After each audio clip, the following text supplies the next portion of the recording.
Alhamdulillahilladzi tasafa bil kamalat wassalatu wassalamu ala sayyidina Muhammad alladzi ayyata bil mu'jizat wa ala alihi wa sahbihi alladzi fa'alul hasanat wastanibul munkarat amma ba'du. Faqala dzikra lana anna rajulan ata anna nabiyyu sallallahu alaihi wasallam wa huwa yawma idzin bimakkah.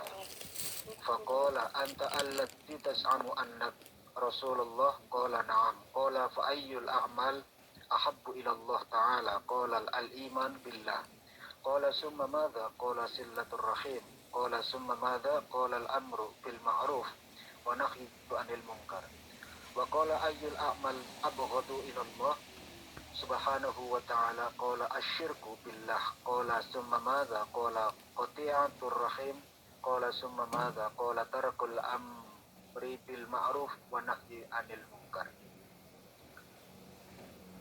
Sadaqallahul azim wa sadaqa rasuluhul karim wa nahnu ala dzalika minasyahidin wasyakirin walhamdulillahi rabbil alamin. Hadratal muhtaramin, para alim, para ulama, para yai, bunyai, ustaz, ustazah, asatid wal asatidah, sepuh sesepuh kini sepuh, dewan guru, dewan pendidik, dewan pengajar, wabil khusus seluruh pembimbing, pembina, penasehat, hasidah ingkang tansah kula mulyakaken.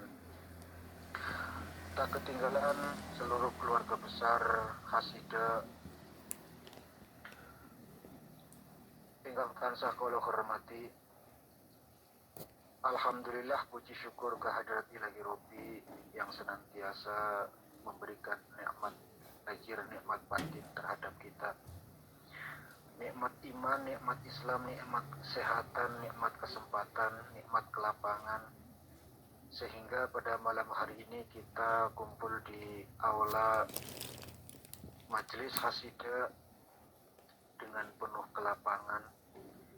Mudah-mudahan kumpul kita malam hari ini menjadi penyebab turunnya rahmat dan barokah Allah Subhanahu wa taala. Sehingga tidaklah acara ini selesai melainkan Allah Subhanahu wa taala mengampuni semua dosa-dosa kita, memaafkan semua kesalahan kita, memberikan keselamatan, kebahagiaan, yang menyampaikan diberikan kemudahan, yang mendengarkan diberikan pemahaman. Amin amin ya rabbal alamin. Salawat serta salam semoga tetap terlimpah curahkan kehadiran baginda alam Nabi Agung Nabi besar Muhammad sallallahu alaihi wasallam, keluarganya, sahabatnya, para pengikutnya, dan mudah-mudahan dengan salawat salam tersebut kita senantiasa diakui menjadi umatnya dan kelak akan mendapatkan syafaatul ummah fi yaumil qiyamah. Amin amin ya rabbal alamin. Mustamiin mustamiat hadani Allah wa iyyakum. Saya teringat akan sebuah hadis di mana Rasulullah Shallallahu Alaihi Wasallam menyampaikan bahwa ciri dari akhir zaman itu adalah yarfa'ul ilmu, diangkatnya ilmu dari bumi ke langit. Mungkin saat ini kita masih bisa tidak terlalu khawatir, karena saat dengan niat kerja dari Indonesia berangkat ke negeri Formosa, ternyata pun masih ada majelis taklim, masih punya kesempatan untuk belajar ilmu agama. Akan tetapi pemahaman dari agama itu sendiri telah berkurang. Hukum-hukum kontemporer itu mengusik kita, apalagi muncul pendapat-pendapat dari liberalisme, ateisme, terus kapitalisme, dan seterusnya dan seterusnya. Yang perlu kita khawatirkan adalah generasi penerus kita. Anak cucu kita kemungkinan tidak akan mengalami apa yang sekarang kita alami. Kata Nabi, hari esok tidak mungkin lebih baik dari hari sekarang. Artinya tantangan ke depan itu akan lebih jauh, lebih berat. Apalagi ciri daripada akhir zaman itu diangkat ini. Pemahaman tentang agama itu diangkat. Maka baiknya oleh kita itu menurunkan, mengajarkan anak cucu kita yang pertama adalah akidah, iman kepada Allah Subhanahu wa taala. Dulu dzukirolana diceritakan kepada kita anna rajulan, ada seseorang laki-laki, atau anna Nabi sallallahu alaihi wasallam datang kepada Nabi. Wa huwa yawma idzin bi Makkah, pada saat itu Nabi masih di kota Mekah. Faqala, lalu orang tersebut bertanya, anta allati tazamu annab, apakah kamu yang ngaku-ngaku jadi nabi? Qala na'am, ya, kata Nabi. Kalau begitu, qala fa ayyul a'mal ahabbu ila Allah taala, kalau engkau benar-benar pengaku nabi, apa amalan apa yang Allah itu cinta? Perbuatan apa yang paling Allah sukai? Qala, Nabi menjawab, al-iman billah. Tingkatan yang pertama adalah iman kepada Allah Subhanahu wa taala.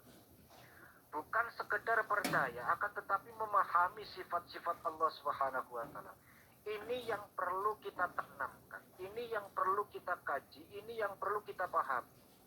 Banyak sekali di antara kita yang hafal Asmaul Husna, tapi tetap saja bahwa kehidupan yang dialami, kehidupan yang dilakoni, kehidupan yang dijalani, kadang-kadang membuat kita itu tidak terlalu peka atas hafalan yang kita hafal. Ada kekhawatiran, ada semacam trauma, ada semacam keraguan, dan seterusnya dan seterusnya. Alangkah lebih baiknya bahwa ini yang perlu dikaji ulang. Bukan sebatas kita paham, bukan sebatas kita hafal, tapi juga benar-benar paham. Paham pun tidak cukup. Memahami sesuatu belum tentu dia itu mau melakukan, mempraktekkan apa yang dipahami. Ini juga persoalan. Teman-teman, sahabat-sahabatku semua, saya kasih contoh misalkan. Ada orang yang hafal betul. Ar-Rahman, Ar-Rahim, Al-Malik, Al-Qudus. Lalu pada kondisi yang bersamaan dia mengalami satu sikon yang sulit. Dia seorang perempuan, dia punya suami, sang suami, artinya dia itu sudah berumah tangga, di mana rumah tangganya itu ada sedikit gejolak. Lalu dihadapkan pada pilihan-pilihan yang seharusnya itu tidak terjadi. Dia harus pilih orang tuanya atau ikut suaminya, karena mertuanya ikut campur.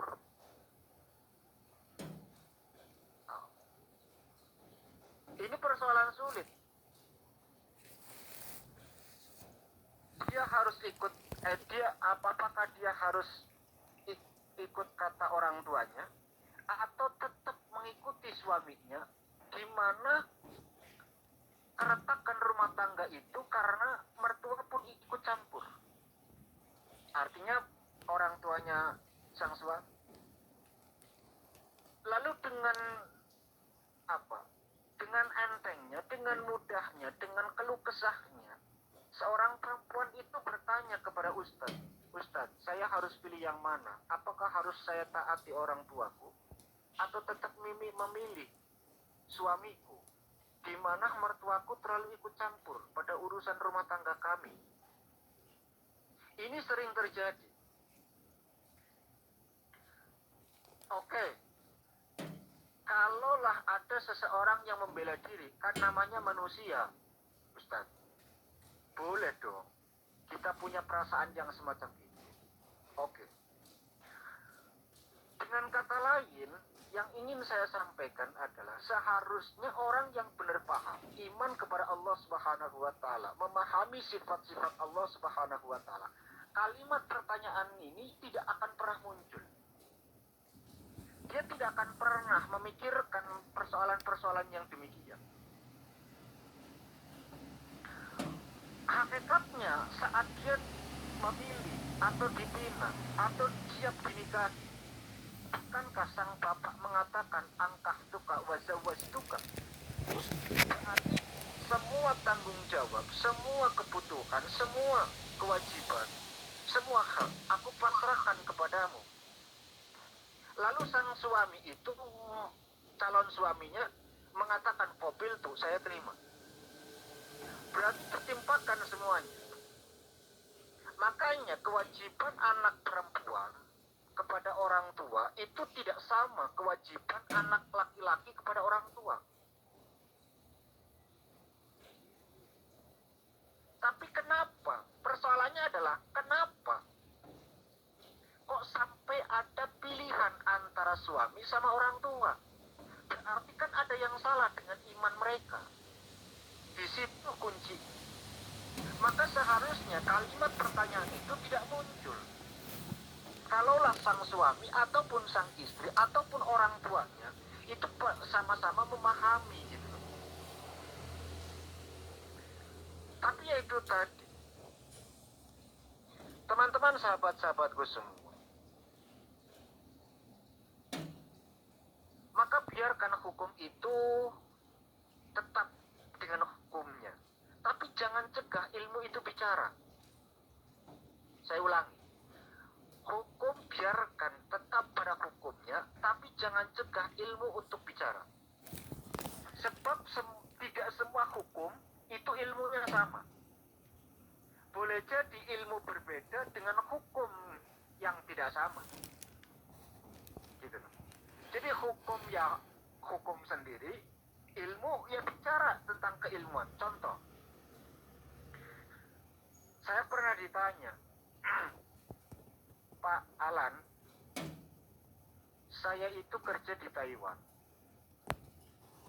Lalu begitu susahnya saya sholat. Susah banget. Dimana tidak ada satu kesempatan pun. Ya, dimana tidak ada satu kesempatan pun. Satu tempat, Mas. Satu tempat, satu aula, ruang yang dijadikan untuk tempat sholat. Apalagi plus sang majikan itu tidak mau kalau ada Tuhan dua di rumahnya.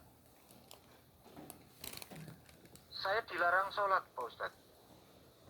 Alasannya, majikanku bilang kalau kamu sholat berarti nanti di rumah ini ada dua Tuhan, Tuhanku sama Tuhan kamu. Saya tidak mau Tuhanku itu berantem sama Tuhan kamu. Kacau. Solusinya cuma satu, Pak. Apa itu? Saya terpaksa sholat di kamar mandi. Pertanyaannya, sah atau tidak? Silakan jenengan tanya hukum mana saja, pasti akan menjawab tidak boleh, tidak sah. Fikih manapun, dari tingkat Safinatun Najah sampai Fathul Mu'in, itu pasti tidak boleh. Kenapa? Karena jeding itu tempat kotoran, buangnya kotoran. Di mana lafaz Allah saja ketika disebutkan itu tidak boleh. Apalagi tempat sholat.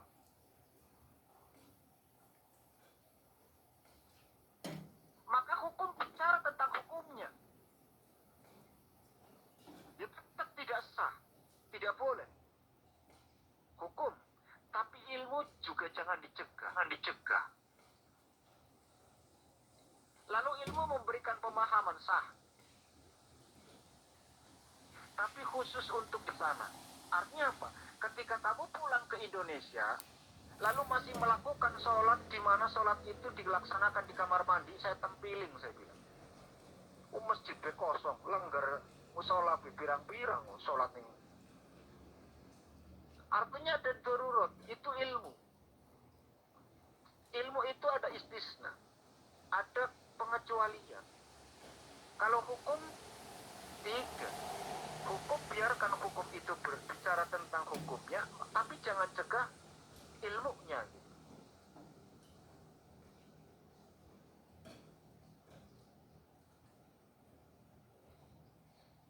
lagi.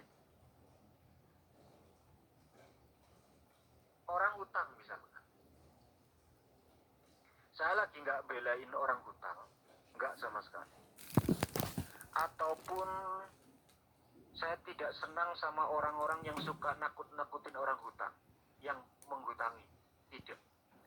Saya cuma bicara tentang ilmu dengan hukum. Berapa banyak status di Facebook itu yang menakut-nakuti orang yang punya hutang? Jajan. Orang yang hutang tidak masuk surga lah, dadak bunga, kelawis, macam-macam. Secara hukum oke. Tapi secara ilmu, apakah benar? Belum tentu. Bisa jadi jenengan disalahkan sama Allah. Jenengan yang ngutangi, tapi jenengan disalahkan sama Allah. Kok bisa? Ini ilmu. Tadi saya mengatakan hukum, biarkan hukum. Tetap hukumnya tidak boleh kan? Tidak boleh wong hutang tidak bertanggung jawab dengan hutangnya, tidak boleh, tetap salah. Orang yang punya hutang wajib nyaur. Kan seperti itu. Itu kewajiban untuk nyaur. Itu hukumnya. Tapi secara ilmu, belum tentu jenengan dibela sama Allah. Boleh jadi jenengan yang salah.